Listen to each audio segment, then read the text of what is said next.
welcome to the Goody Show. This is the September edition and it's a part one of our September shows. Part two will come later on, where we'll be interviewing an imam by the name of Mustafa Punawalla.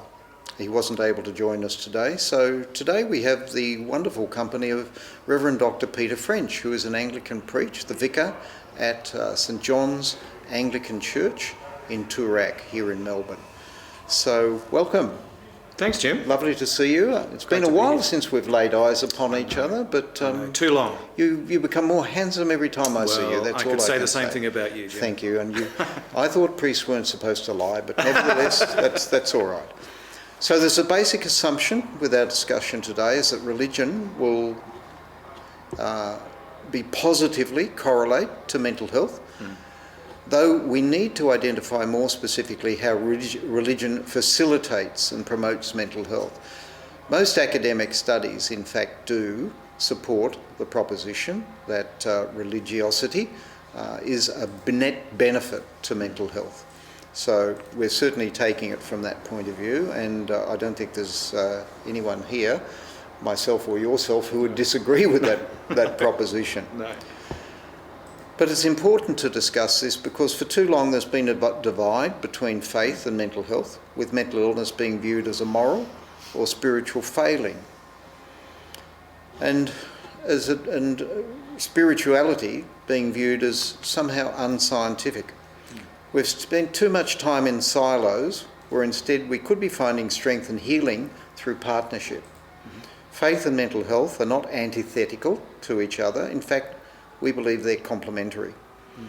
After all, if mental health is health, and that includes our whole health, our physical health, our mental health, and our spiritual health, then why not? Faith can help us in many ways that traditional treatments can't. Faith is a powerful thing. Faith can help us make sense of our suffering. Faith can give us strength to persevere through hardship. Faith can help us to connect with a community that cares. So, a little bit more about Reverend Dr. Peter French at St John's Anglican Church here in Toorak. Peter trained for the priesthood at Trinity College, University of Melbourne, received his Bachelor of Theology and Biblical Studies from the Melbourne University College of Divinity. And Peter holds a Doctor of Philosophy from the University of Melbourne in Art History. He was chaplain at Trinity College, the University of Melbourne, from 2003 to 6. In 2006, Peter moved with his wife Robin to Chicago in the USA for Robin to undertake doctoral studies at the University of Chicago. From 2008, Peter served as chaplain of the Episcopal Church at Princeton University, one of the oldest and largest Episcopal chaplaincies in the United States. At Princeton University, he taught as co-director of the program on religion, diplomacy and international relations, and was the founding director of Princeton University's Christian-Muslim Dialogue. He is author of one book, The Life, Art and Religious Iconography of David Wright, and the author of numerous lectures and papers in art history. Peter enjoys modern art, especially Australian Indigenous art, gardening, excellent food and wine. We are two hearts that beat as one, absolutely. Peter. There's no doubt about that. Snooker, travelling, and the company of many friends and families. So, Peter, I'm going to begin by putting to you a proposition. And that proposition is faith is belief without evidence, or at least evidence as understood by scientists. How do you react to that proposition? Well, first of all, thank you, Jim. Thank you for the welcome. It's lovely to be here. It's lovely to be with you again. Thank you. We did some good work together a few years ago, and I'm grateful for the invitation. And it's always nice to be reminded what you've done in your life, just in case I forgot on the drive over here. There is this divide, isn't there, between religion and science, this perceived, divide, that everything in our world we must be able to provide evidence for, physical or otherwise. We live in a very rational world, yet so much of what we do in the course of our daily life can't be supported by evidence at all. Many of us are fortunate, including myself, to have people who we love and who love us. And evidence of love is not as easy to find when you apply the scientific lens on it. So, much of our existence is actually dealing with things that we don't have evidence for. What we see, of course, when someone loves us, or in religious terms, when God loves us, we put on lenses that help us see that in the course of daily life.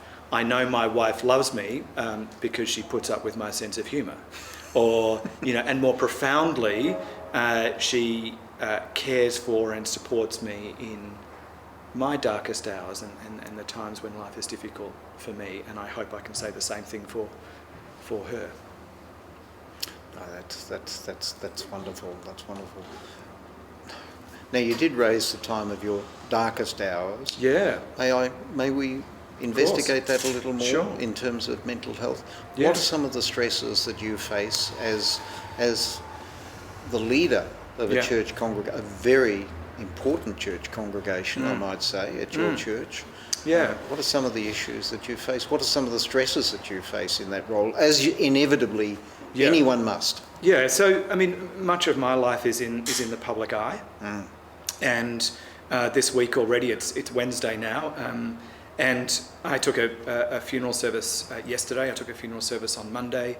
I took 2 services on Sunday. Tonight I have a service to take. Tomorrow I have a service to take. 2 services on Sunday coming up. So I'm constantly in the public eye. I'm with and in front of other people, and that has some degree of stress upon us. Certainly. You need to make sure you've brushed your hair and washed your teeth. Yes. But you also need to be really well prepared. Yes. And you need to be able to hold a space Yes. and communicate. But for most of, talking about, darkest hours, for most of my life, I've suffered from anxiety, a generalised anxiety disorder. I saw my psychologist last week, who I see once a month, for her help and support and for professional debriefing, because sometimes my role is quite stressful. I'm dealing with matters of illness, of dying, of death. And I need to be able to have those people in my corner who can support me to allow me to do my work. So I have a particular fondness for those who are working in the mental health arena, not simply because I suffer from a mental illness myself, but because none of us are perfect. Yes. All of us have challenges. All of us has limitations. Life serves up all sorts of difficulties for us at times, and how we live with those and how we care for those around us who are living with those, I think is fundamentally important. Let me just say, it's very brave of you to acknowledge that you have an anxiety condition, and I think in someone of your eminence and your position saying that helps other people to acknowledge their situation and their problems. If you are brave enough to do so, then they might be motivated to likewise acknowledge and seek help. Yeah, I think so. And I think, a lot of people come to me for help. And I often say to people that, 50% of your work has been done by the time you knock on my door. And I would say the same thing here. Once someone's made the decision to help, to get the help they need, they're halfway there. Indeed. So I think why I like to disclose that is not for any other reason, but to be honest and transparent, and particularly with your audience and those people who are hopefully going to watch us chat away. A lot of people would assume, by looking at me taking services, visiting people in their homes, visiting in hospitals, visiting some sometimes traumatic situations, that there's nothing ever wrong with me. That I've got my stuff together, or even worse, because I'm a priest, therefore I'm somehow immune Yes. to physical or mental. You're an illness. invulnerable tower of strength. Yeah, that's right. Yeah, that's right. And people do draw on my strength, but I'm human.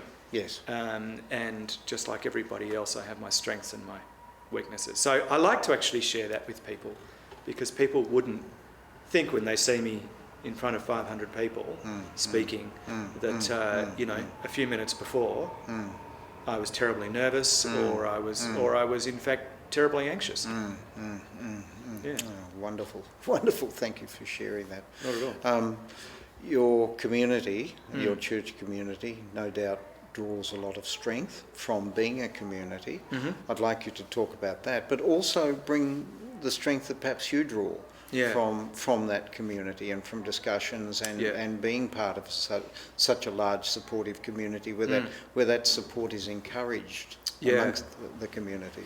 Yeah, and I think that's really, community to me has become even more important. Like the importance of it, I think, has become really underlined for me, particularly coming out of the COVID lockdowns that we endured here in sunny Melbourne, where places like my church and other religious institutions, that community was really stripped away from us. We couldn't gather together for times of worship and prayer, and times of eating together and laughing together and crying together. And it was a very stressful time. And it was hugely stressful, hugely stressful. And I, like many clergy of my faith and others, all became YouTube stars. We all switched to digital technology, and we had Zoom calls and we had YouTube and all that sort of stuff. But nothing beats being in the room together with a whole range of different people. Yes. And I think faith communities are one of the very few places where everyone is welcome. I look after a church in Toorak, which is a very wealthy area, and one might assume, therefore, that to be part of my community, you've got to be a wealthy individual. That's not the case at all. We do have some wealthy people. We've also got some people who are struggling week to week. We've got old people, young people. We've got gay people, straight people. We've got new Australians, people who've been here 3 weeks and starting study. We've got families that have had great tragedy. We've got people who've had great joy. And I think bringing all of those people together, we find strength in diversity, and we find strength in being with other people. Because I think one of the real challenges that anxiety has given me is that it can be very self-absorbing.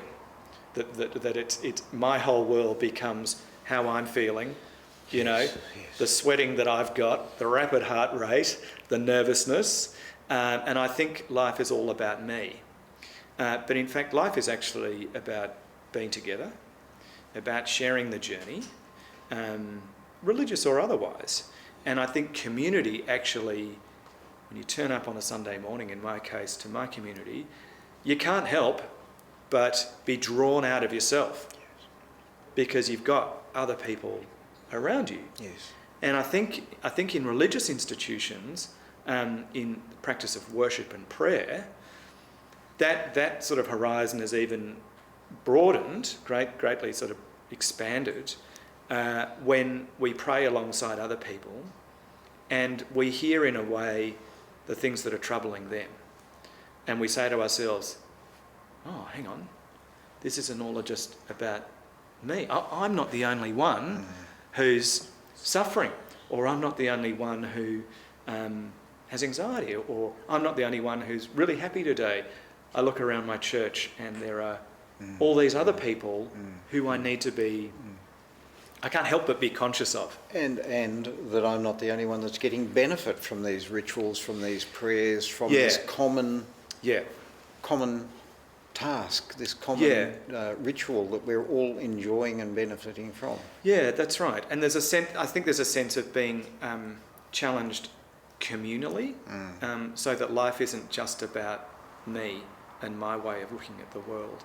And we live in I think a very individualistic society, which prides, it is all about you, and your Instagram feed and the number of likes you get, and and that's very superficial, and I think can really cause problems when there's interaction with any kind of mental health issues. Thank you so much for that. I think you've already answered this question, which is how can faith provide... Actually, probably two. Provide individuals with coping mechanisms to navigate stress and adversity and emotional challenges. You've already really just about dealt with that. Is there anything else that you care to mention there? Well, I think yeah. Well, I'm sorry to skip ahead. Go right ahead. I'm happy for you to skip. Well, I think going back to the individual stuff, right? How do we measure someone's value? And in our materialistic world, it's often what we're wearing. It might be the job we have. It might be how much money we have. It might be a whole, the house we have, or where we go out for a drink on a Friday night, or whatever. There's all these sort of material things. Religious communities and religious faith teach us that we are valuable beyond words to God. And that is profound. That we are not the sum of what other people in our community think of us. Yes. Good or bad. But that we are made by a Creator who loves us through and through for who we are. Were we made perfectly? No, because we understand that only God is perfect. But to know that one is loved deep down by the Creator of all things, I think changes the way we see ourselves. That we are utterly valued and treasured by God, and it changes, I hope, how we see each other. That you too are made in the image of God, and you are of ultimate value. That changes the way, I hope, the way that we interact with each other. I know you've won me, Peter. You really have. But I think that's something that the sort of the materialistic world, the world without a sense of God and God's love in it, really misses out on, or can miss out on. Which is a bit like the scientific method. You are only a sum of your parts. That can be measured and quantified, etc., but there's more to us that is perhaps unseen, but we need to be acknowledged for. To give us our full scope and appreciation of ourselves as human beings. Yeah, that's right. I mean, I suppose we're talking about a soul, aren't we, in a sense? Yeah, but I think it is particularly about understanding our own value. Yes. That so much of our world tells us that, well, if you're not good looking, if you're not successful, if you're not living in a great house or wearing the right clothes or whatever, that really you're either a second or a third rate citizen. I think in the mental health arena, I think mental illness is treated differently to physical illness. I had an X-ray yesterday of my wrist because I think I've sprained it or broken it, and I go to my doctor and I tell people I've got a sprained wrist. Everyone doesn't give it a moment's thought. If I say to people, oh, well, I've got an anxiety disorder, so I'm going to see my psychologist, people go, oh. And we're still at that point, I think, communally, of a difference between these types of illness. But we're human. This is part of who we are, and we live in a very stressful time. Hyper competition, constant barrage of information about all the worst things in the world. All you got to do is look at your news feed or watch the news, and it's one. Seems to me, anyway, it's gonna be one bad story after the next. Oh, I would agree with that. And if you weren't sad before you watched the news, you usually are afterwards. So I think faith starts to really counter that in a very significant way. You start to look for the good in yourself, and you start to look for the good in other people. And as you grow older and hopefully wiser, that takes on greater prominence. So it gives you a kind of a yardstick, if you like, and a more reasonable yardstick to measure things, because you have a faith in maybe a divine plan, maybe a purpose that can combine, which can provide you rather with a sense of meaning and direction in life, as opposed to the worldly influences around you. Yeah, and I think most people would, some of the highlights of people's lives are those moments where someone else has given of themselves to them. So you think about, most people would say the highlight of their life is their wedding day, or when they met their partner, or when they met one person who became one of their best friends, or they joined a community where they felt valued and loved.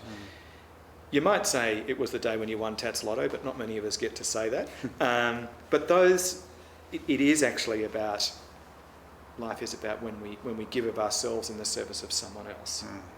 What can I give to help someone else on the same journey that we're both on, instead of the opposite, which is what can I take from everybody else? Yeah, that was my best day. I got the best deal. Yeah, that's right. Yeah. Or like how can I rip someone else off to better my own self? Yeah, Kerry Packer, I got the best deal out of Alan Bond. Only one Alan Bond comes along in a lifetime. And that was his greatest moment. Yes. I thought, okay. Yeah, that's right. That's right. Yeah. Okay. What sort of teachings in your church, in the Anglican Church, help people to regulate their emotions and guard against negative emotions? And I think everything you would teach would probably do that. So this is probably a very difficult question, but I think most of the messages, if not all the messages, without exception, in the Christian church, the truly profound messages, do combat negative emotions. They do try to bring up the best spirit in people. Yeah, they do. And, I should say that, the church hasn't always got this right. No. Christianity has been the cause of violence in our world, of suffering in our world, when it's misunderstood and misused or mistreated. But fundamentally, Jesus teaches us to love God, to love our neighbour as ourselves. And I think we're pretty comfortable with the idea of loving our neighbour. Like most non-religious people would actually ascribe to the golden rule, do unto others as you would have them do unto you. Isn't it the most profound rule? I mean, it is. I just really can't imagine anything greater as a single dictum to put before people. And I think over the course of your life, it takes on greater and greater significance when you realise the import of that. Loving God for a religious person, well, that seems pretty straightforward too. Why would you not want to love the creator of this wonderful world in which we live? Sure, there are times when we might not love God because we get angry with God about violence in the world, suffering, those unanswerable questions that faithful people have to confront. Why do good people suffer, for example? But sometimes I think it's the last one that doesn't get a lot of, the last sort of dictum that doesn't get a lot of coverage, and that is to love God and our neighbour as ourselves. I remember when I was at school, if you got accused of loving yourself, yes, mate, you love yourself. You really up yourself. You're really, you're just looking after you. But to love oneself, I think, is a lifelong project, and it's not to do it in a selfish way, or a way that diminishes those around you, but to come to love who you are, what you look like, what your foibles are, what your strengths are. That's a lifelong, project. Yes. Can I love myself with a mental illness? Yes. Absolutely. Yes. You know, of course. And I think in the opposite to that is being really hard on ourselves. You know, I remember saying to myself, why have I got anxiety? Why can't it be someone else? You know, why do I have to deal with this? And I'm like, well, this is the way you are. And there's two approaches here. You can hate yourself for it, or you can learn to love yourself and take on board, you know, that compassion for oneself and one's state and the things that happen in your life, and hopefully move on from there. So in terms of like regulating emotions, you know, that's a very specific sort of thing. And again, some people might look at me as a leader of a congregation and go, oh, he never gets angry. You know, he's always nice. But no, I get angry. I get angry at all sorts of things. You're a human being. I'm a human being, yeah, you know. But I think having that approach to life with faith and love at its centre, I think can be transformative, you know, and it helps those when we find ourselves being at the extremes of our emotions, you know, those deep, dark places that we sometimes go, there is love there. And those exalted moments, those high points in our life, the mountaintop experiences, there's love there, and to be grateful for it, you know, because it's a gift. It's always a gift. Even if they're only the comet flashing across the sky in the instant. That's it. And gone. Yeah. You know, but you've enjoyed it for that instant. Yeah, and you can. It. Yeah, that's right. And a comet's a really, you know, that flash across the sky is a great analogy, because we can either choose to look at the wonder of the flash, or we can choose to look at the dark. Yeah. Behind it, right? Behind it, yes. You know, you know, that's a good way of approaching life. What am I looking at? You know, and that's tough, right? You know. There are situations in life where it's hard to see the positive or the flash in the sky, but it is there in time. Yeah. Now, I must ask you the question, because you, in Chicago, I believe it was, you implemented a dialogue. Where did I get that from? I think it's a combination with eggnog, isn't it? Eggnog. I think you got me carried away on wine. Yeah. That's my fault. It's my fault. Yeah. Yeah. A dialogue between the Islamic peoples that you had contact with and Christian dialogue. Yeah. What form did that take? I'm very interested, and this is sort of an entree to the B part of this program with Imam Mustafa Poonawalla. So what are the sort of commonalities? What are the issues of division, perhaps, that you felt? No, that's a good question. So I was a chaplain at Princeton University, which was a great privilege to be there. And I was appointed at the same time as the university's first Muslim chaplain, a wonderful man, Imam Sahib Sultan. He was 10 years my junior, and we got to know each other, and we said to each other, you know, why don't we just get a few of our students together so that we can get to know each other better and come to understand our faiths. And he's like, okay, yeah, that sounds great. There is only one way to do this. And I'm like, okay, you tell me. And he's like, we've just got to eat together. Right, we've just got to eat together. Yes. And so we had a monthly dinner. We just started off with like 6 students each, and we just committed to having dinner together once a month for a year, and just see where it went, you know. And there's something about breaking bread, eating pasta, you know, whatever it is, a group of students and people just getting to know each other. And then in the second year, we invited a few more people in because people wanted to be part of this. I think it was the free food, and we said, okay, well, why don't we do something, you know, more substantial here? Like, how do we get to know each other? And Sahib said, well, he was really the brains behind this. He goes, well, look, we could talk about all the stuff that is the same in our religious traditions, and there's a lot that is the same. But he goes, well, why don't we do the really hard stuff? Like, why don't we look at the stuff that we actually disagree on?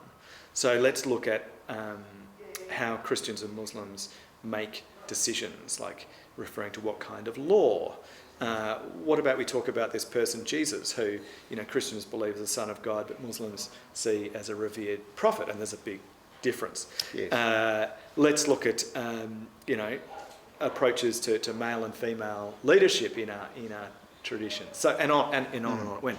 And so for the next 6 years, we just kept having these discussions. And what happened was the community grew, and then other faith communities actually started to do the same thing. So then there was a Jewish-Muslim dialogue, and then there was a Jewish-Christian-Muslim dialogue, and then there was a Jewish-Christian-Muslim dialogue, and then the Hindu chaplain was like, well, hang on, I need to get in on this. So then there was like, and then the permutations all sort of got together. And it's, I thought it was a great gift because I got to know, the Islamic community. They invited myself and my community to worship and pray with them, and we did the same. So we had that privilege, together. And it's just promoting those things which even we would hold to our differences, but we have so much in common. Yes, there are more that unite you than divide Exactly. you, I think, really. Yeah, exactly. Would be my simple comment on that. Yeah, that's right. And, it was one of those lovely opportunities to create a new community, which is great.